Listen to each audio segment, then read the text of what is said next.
Hello guys and girls, today's video is about a character released on September 8th. I name Pickman. I mean Pickman. How does he work? Is he good at Enlightenment Zero? Should you spend money for him? That's what we'll try to answer today. First, let's see his talent. Pickman has two ways to gain a stack of creativity. Through triggering Discover, which he has two ways to do so, and through chromophage, which is one of his skills. We'll see in a bit what creativity is, but let's focus on Discover for a moment. Usually when this window opens up, this is a Discover. However, we'll see later that sometimes behaving like a Discover but not having the keyword Discover isn't actually considered a Discover. Whether it is normal or a bug, I wouldn't know. Anyway, his talent specifically says that it's Pickman that has to trigger the Discover effect to get a stack of creativity. So if you trigger a Discover effect by any other means, it won't work. So here we have Terwil and her Exalt with the Discover effect. And as you can see, using her Exalt doesn't grant us a stack of creativity. Now, let's see what creativity does, and for that we'll take a look at his Rouse skill. The stacks of creativity don't do anything by themselves, they just stack. However, when you have 10 stacks and use Pickman Exalt, he will turn them into one stack on Fantasia.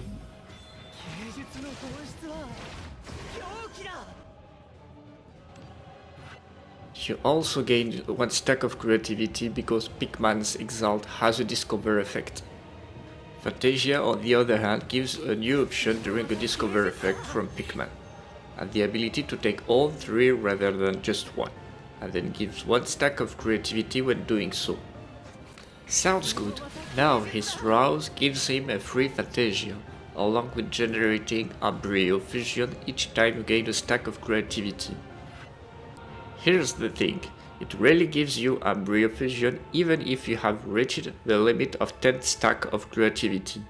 So in certain rare scenario, he can generate tons of Embryo. Now, let's see that chromophage.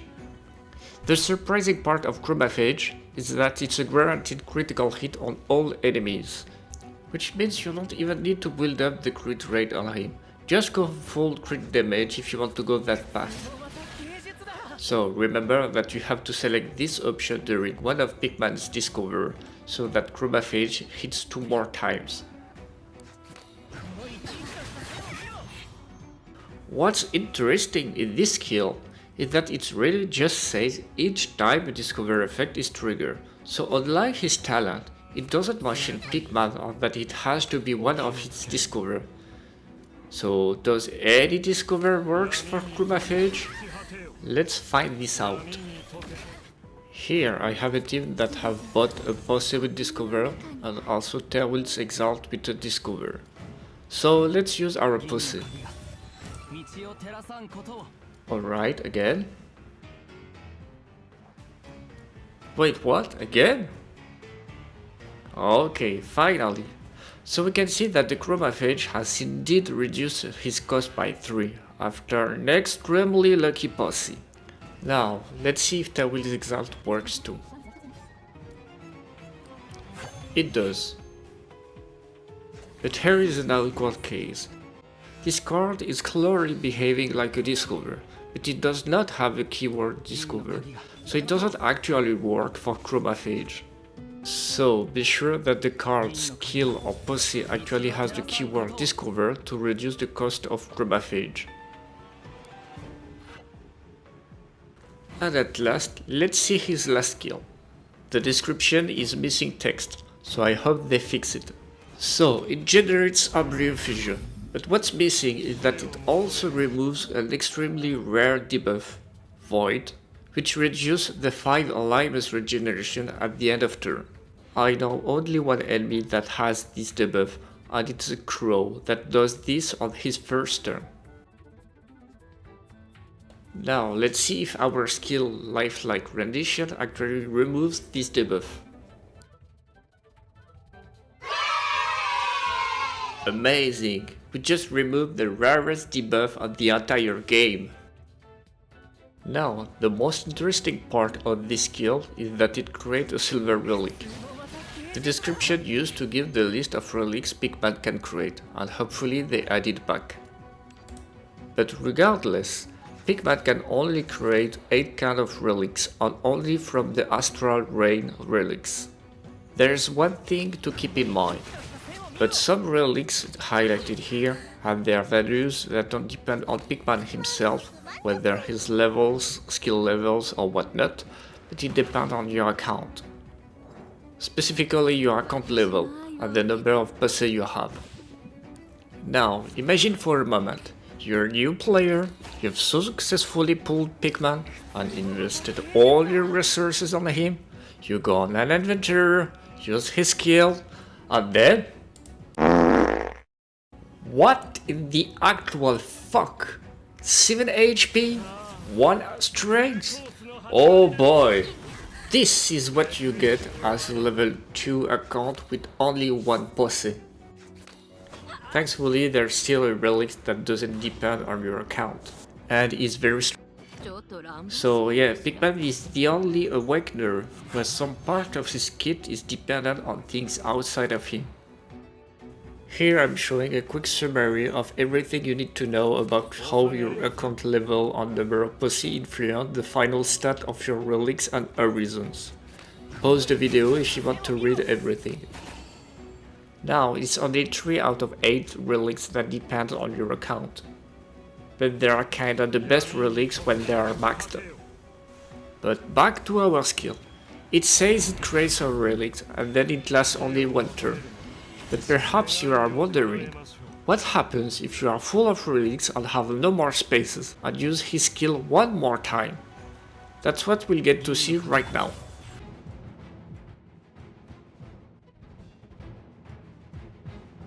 As you can see, the game will create new spaces for new relics no matter what. However, the new spaces don't stay after battle.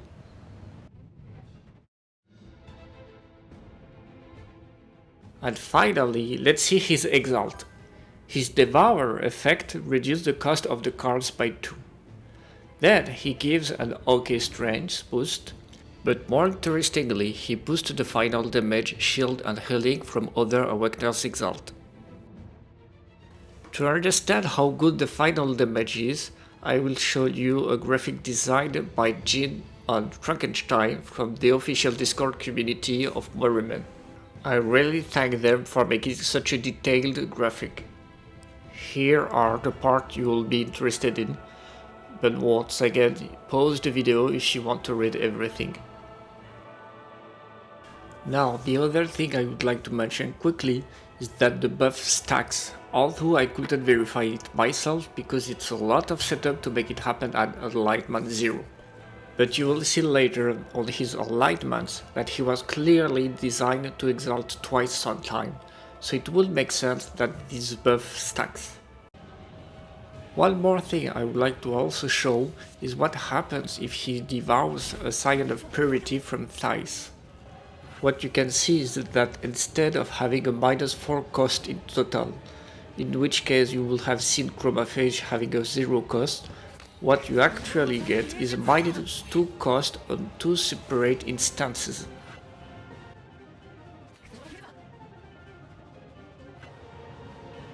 Anyway, let's get to the second part of the Exalt, which is triggering a Discover that creates 3 skill cards among your deployed Awakeners with Painted Horizon, and they have Exhaust and especially Retain. So this is similar to what Tail will have, but on top of it, it gives Horizon. Keep in mind that it selects only skills, so there won't be strike or defense in the selection. Here I'm showing the 8 possible Horizon you can have, and once again, 3 out of 8 will depend on your account, the rest are fixed. So we have covered his kit at Enlightenment 0, let's see how it feels to play with him at this point. Thing is, most of the time it's a slow grind to get him to 10 stack of creativity, When using him, you will have a lot of options, but also a lot of thinking, at least compared to other Awakeners. You won't always get the most desired relics or cards, but usually it's good enough, despite the RNG behind it. Browsing him and using Fantasia accelerates a bit to generate the creativity. When consuming Fantasia, most of the time you will prefer picking 3 relics rather than 3 skills, but that may depend on your team. His all-hit skill Chromaphage is quite handy to clear mobs, although he's at odds with Dorsen, who also want to clear all mobs. It's certainly an awkward relationship with Dorsen, despite Pickman's skill seemingly screaming, "I'm made for Dorsen." That said, there's something funny that happens a few rare times, which requires a lot of preparation, or luck. But when all the stars are aligned in your favor, suddenly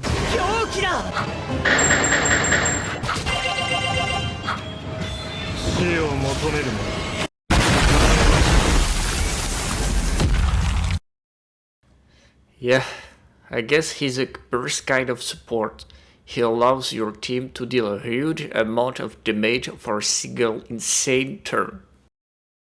But we are not done yet. We still have his enlightenments to see. His first enlightenment is really nice.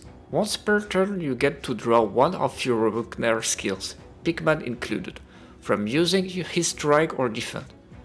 Though it is random, it allows us to have a better option during the fight. Or not. Now, his second enlightenment is what will be considered the optimal investment into him. Both his Horizon and relics are upgraded. We go from this to this. Literally every single thing is doubled, and that makes him much more powerful. As for his last enlightenment, this is the one that made me think that his exalt buffs must stack, because he gets to use his exalt a second time if he hits the 10 stack of creativity.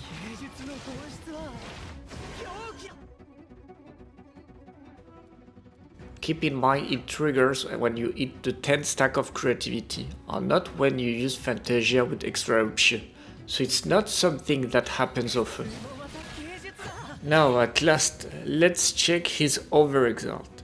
He gains 1 stack of Fantasia and discover 1 more time. This overexalt can generate 3 stacks of creativity if you consume the free Fantasia it comes with. And if you have him roused, which will be likely, you will generate at best 90% of embryo, so almost a free embryo at your disposal. And even better, if you are at 10 stacks of creativity before using overexalt, then you'll create 1 Fantasia and have an opportunity to exalt again. For a possible total of 5 stacks of creativity, along with 30% final damage, heal and shield for other Awakeners exalt, and many painted relics for even more damage. As you can imagine, this requires a ton of preparation, but if somehow you pull this out, then the reward is extremely high. Now, onto his will, Paradoxical Realism. This will overall feels decent but not exceptional. Personally, this feels like a really good second wheel for other support Awakeners, but it's unlikely to be their third choice. That said, it really fits well on Pickman, as it has a 15 alignment gain to help reaching the second exalt within the same turn if you have Pickman at Enlightenment 3. Also, there's not much point getting more copies after reaching the 3 copies for this wheel, as they will go toward gaining more alignment stats, which is usually worthless, but that explanation will be for another video. Now we're reaching the endgame content, so let's see his Soulforge aptitude. Pickman in Astral Rain mode will have a slightly stronger final damage for the other Awakener's exalt, but more interestingly, Pickman has a unique buff where his exalt alignment cost will not increase as much as usual after using his exalt. Normally in Astral Rain, Your awakeners will see their exalt cost increase by 10 alignments each time they use their exalt, but Pickman will only increase by 5 instead. Clearly, Pickman has been designed to use his exalt as often as possible, even in Astral Raid mode. Let's talk about his image, still for Astral Raid mode. His image is actually good. He reduced the cost of one of your card by 1 each time he gains a stack of creativity, making it very likely that you will use his cards, thus have more chance to get creativity, which kinda creates a snowball effect on his gameplay. Which leads to the second part, where he gives 10 alignments to other awakeners if he consumes that stack of creativity, which coincidentally will be more likely to happen while having this image.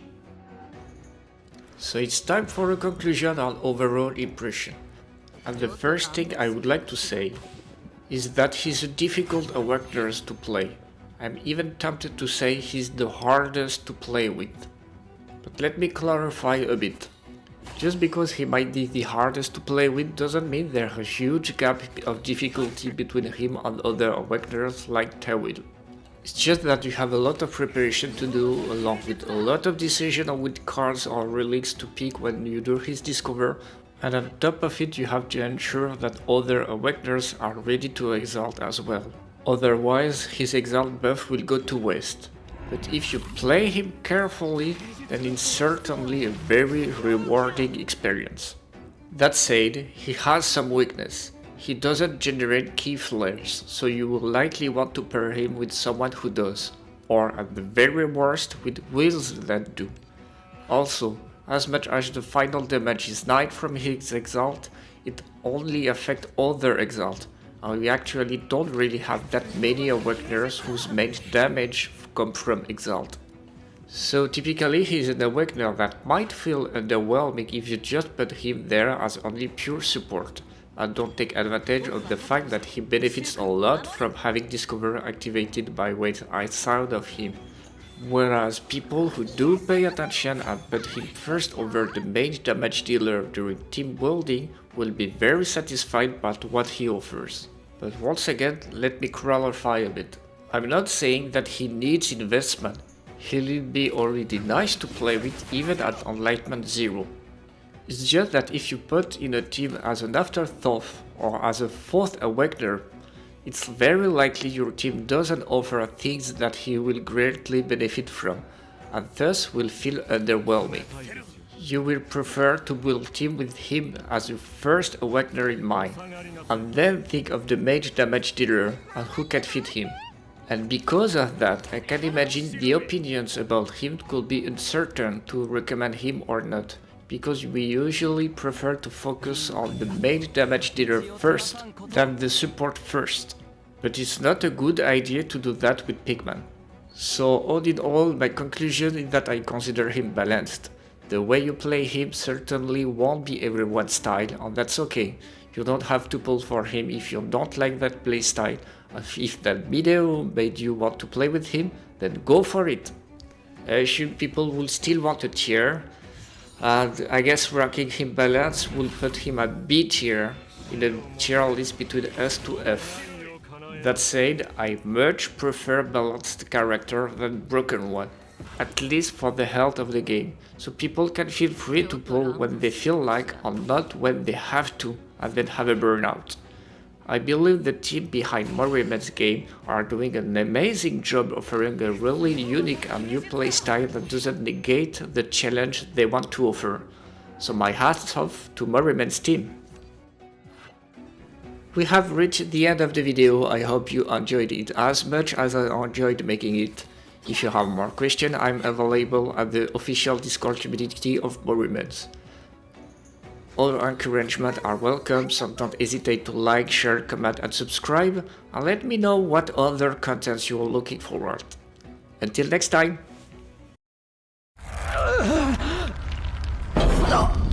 なんだこれは私の体がほうお見事美しい剣士コウモリの翼真の芸術に近づいてるな